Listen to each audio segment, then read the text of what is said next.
Who would imagine that in 2020, we would have local college kids posing with a swastika?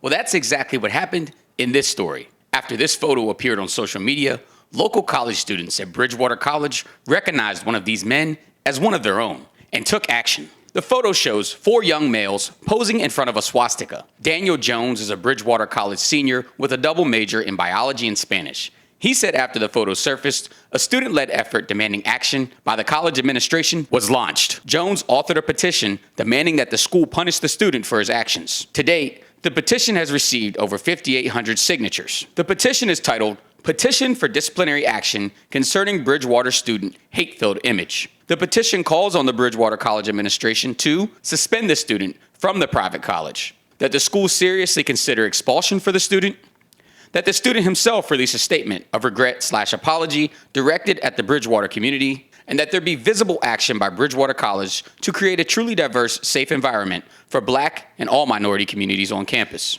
Earlier today, I spoke to the author of the petition, Daniel Jones, about the image and the petition. There's a group of us. There's some of my peers that I talk to about this, that I try and coordinate things with. But I did write the petition. I wrote the email that got sent by a lot of students to the administration, and I also wrote the press release that you received. Jones said no one from the Bridgewater administration has contacted him since their initial responses. Vice President of the college and Dean of Students, Dr. Leslie Ferrier's initial response to the image reads as follows, quote, Bridgewater College is not a place where intolerance, bigotry, nor racism are provided space to grow. Instead, our focus must be on our mission, to educate and challenge students to live principled lives. We also understand that no one joins into the process of higher education perfectly formed in knowing. To that end, our process is one designed to educate and facilitate understanding the difference between the intentions and impacts of our decisions.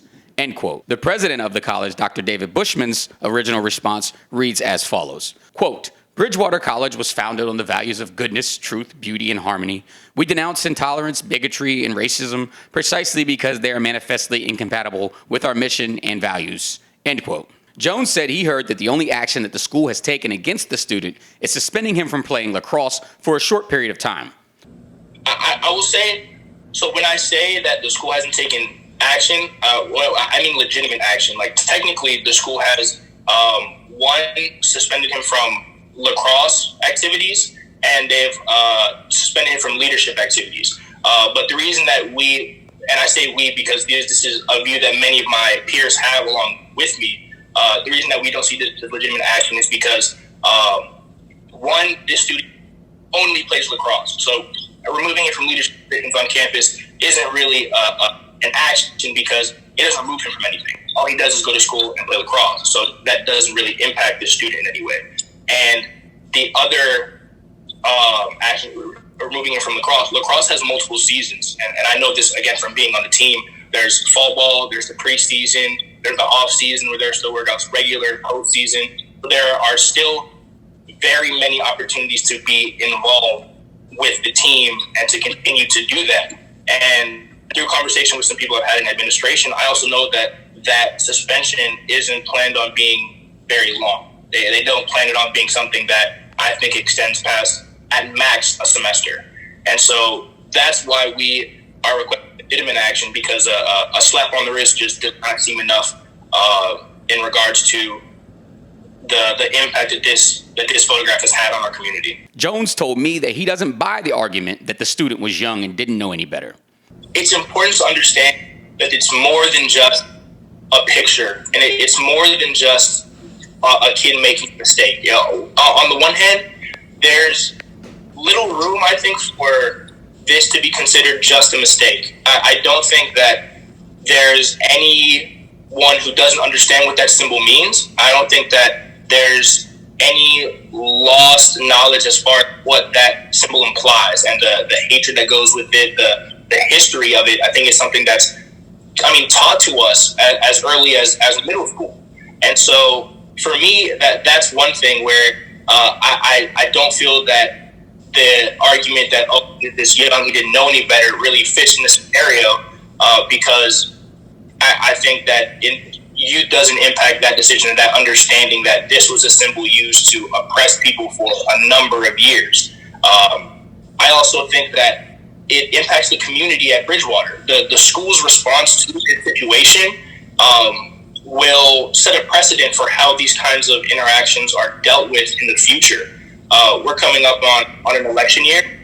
We're coming up, honestly, we're in a very turbulent time in this country right now. And so the way that the school responds to hate speech, the way the school responds to hateful images will send a message to the student body and to the community about how the school tolerates these things. And if the school allows these things to be permitted, then that will empower other students who, maybe this individual doesn't have that mindset anymore. I know I haven't had that particular conversation with this person, but my concern is that people who do carry that mindset will feel empowered through the lack of action by the school to perpetuate hate, to perpetuate oppression, and to perpetuate the just negative notions and interactions. And I'm concerned for the minority community on Bridgewater College's campus, the Jewish community, the African American community, Latino community, because we're outnumbered, honestly, at 70% of our school is European American, is Caucasian,